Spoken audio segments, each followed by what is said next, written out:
Hello everyone, welcome to Fir Park Layout update number 3. This is the double O gauge layout in a box room, just under 9 foot long by about 7 foot 6 inches wide. I've had the baseboards installed and I've started laying track on the upper level. As you can see, the upper level runs all the way round, and I've laid some single track all the way around there. As you can see, I have my Highlander coaches with a 37418, I think that one is, Inverness depot. I've managed to fit in a hidden storage loop at the rear, and as you can see on the lower level, I've put tracks in place for the 6-road fiddle yard for the double track oval, 3 storage lines in each direction, so 6 in total.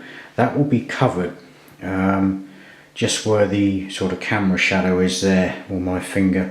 There'll be a back seam running along there to cover that, and I've also fitted in on the upper level a second siding that will easily hold that 6-coach Highlander rake with a loco. And we come round here, and now back onto the scenic side of the layout, both upper and lower level, and I have a passing loop installed, and I've also put a little siding going off into the corner there to a low relief or half relief whiskey distillery. The upper level is going to be sort of West Highland or Highland theme, bit of Carl of Lockhouse line, a bit of West Highland sort of influence with a loco and a couple of coaches and some oil tanks and trip freight working as well on there. And you can see the lower level is quite generous in size, 3 foot wide. I can have the fiddle yard at the rear with a back seam running along there all the way along, and in the foreground I'm having an MPD stabling depot, diesel electric depot, so the lower level will be more of a generic sort of Scottish theme, 1980s. So the double track oval will run all the way around through the fiddle yard, back out the other side, round here. There'll be some more tracks coming off going into a 4-platform station there. The platforms in nearest the lower part of the picture, that will be for a sort of Red Star parcels depot, but the main station I have 4 tracks going through, so essentially I've got a 6-road fiddle yard around the other side, but I can also have a couple of trains in the station, so when a train comes around from the fiddle yard into one of the main platforms, another one in either of the bay, whichever direction, can go around into the fiddle yard and take its place, and then another train can come out of the fiddle yard and come into the bay, releasing the one in the station to go back into the fiddle yard. So it's all about maximising operational potential with realistic train storage and not getting too carried away. So that's quite a good idea. Here the Red Star parcel loop will join the main line again, and there'll also be a line coming off feeding round into the MPD depot in here with some storage sidings, a fueling point, so I can have my locos on display as well. But I'm pleased with the progress so far. I thought I wanted to get the upper loop done, and that's all the way around now.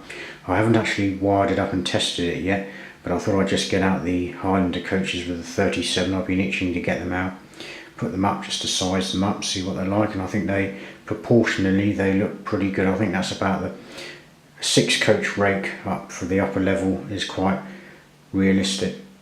And then the 6-road yard, fiddle yard running around there. I may have a couple of other sidings here as well, just but I'm going to take my time over this. I shall do the fiddle yard next and get that right. I've taken my time on the upper level and I've got that right, and then once I've done the fiddle yard, I shall start the double track loop about there, well, a double track oval there, and start the loops. That'll be my next job, because I think it's dictated to by the rear storage loop sort of curving around, hugging the lower level to maximise the sort of longest train I have, which would be an HST. So I'm going to get that done next, and that will go, I'll start the point work there and I'll get that done at the weekend, get that done, and then once that's in I'll be able to gauge sort of train lengths, and then I might start the rest of the loop going all the way around through the station, going back in round there, get that done, get the other parcels loop in there, and maybe a siding in the middle for DMUs. I did think about another oval on the very tightly packed round the inside of the wet operating well, purely for DMUs. Maybe here I may move that in a bit and have a bay platform just here, or a through sort of loop for DMU, so I can have a bit more operational interest and just use that for, but I don't want to cram too much in. I don't want to just put track down for the sake of it. You know, I want it to be realistic. The upper level will have the trip freight working, which can always hold over in the loop, and then the fiddle yard loop for the upper level at the back there. The passenger train in one of those loops means that the other one is free for a train to run all the way around, so I can have 2 operating up there, 6 in the fiddle yard, and then as mentioned I can have a couple of trains, you know, one in this loop, one in that loop over there, and then a train will come into one of the main platforms in either direction, meaning one of these can depart, so I can maximise train storage there, and have potentially 8 trains on the main circuit, 2 on the upper, so that's 10 train movements. I'm going to wire the depot independently so that locos can sort of potter around the storage siding, you know, fueling point and all that, and do that. But if I put another line tightly packed around here for DMUs, I think it would be too much like a train set. You know, going back to the days of trying to cram as much in as possible and having trains whizzing around it, scale speeds of about 600 miles an hour. I don't think it's very realistic. Plus, there'll be no sort of storage area, so I think I'm going to scrub that, and I'll just have the double track main line with the upper level. There's the just wait for the focus, don't you dare play up.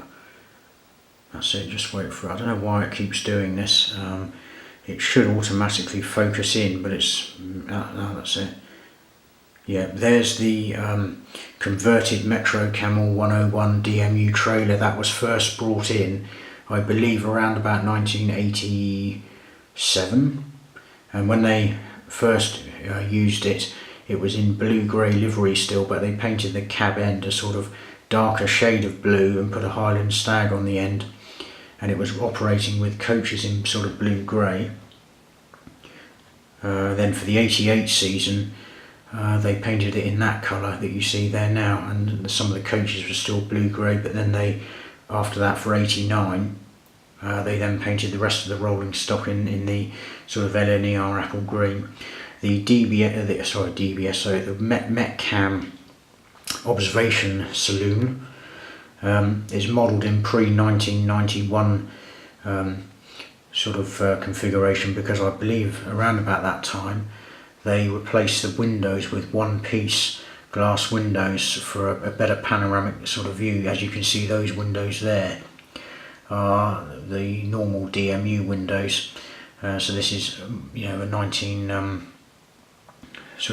88, 89 sort of configuration, if you like. I do have a couple of green class 26s, which means I could run those with 4 of the coaches without the observation saloon, as they did in 1993. So there's a bit of operational interest. I've also got some West Highland green and cream Mark 1s, which I can run with a B1 or K1 for the old Jacobite steam rail tour, so that'll be operating up there. I may, well, when I use those, I'll have to obviously remove these coaches and stick those ones up. There's no getting away around that, because obviously the Fiddle Yard Road will be for the trip freight working, although I could stick those other coaches up there. It wouldn't really, I suppose I could have them up there running around, and the but then I want a little trip freight working, and also want some loco short trains with oil tanks on the back to, you know, for realistic operation. So I think it's going to be have to be a a hand of God fiddle yard job, removing stuff. I try to get in as much storage as possible whilst remaining realistic with what I've got here. I don't want to just have trains, packed onto the layout, because it will look too unrealistic and train set like. But I think the way I've worked it out, with a 6-road fiddle yard on the lower level and 4 platform roads, 2 of which can double up as a live fiddle yard, because 2 of the trains appear to be in the station. They're all, trains are always in station, so that will look realistic. So I can get away with that and have 8 trains, 2 upstairs on the higher level, so about 10 trains. So I'm happy with that. Anyway, that was just a quick update. I thought I'd give you an insight into what I'm doing. So the upper level track is complete.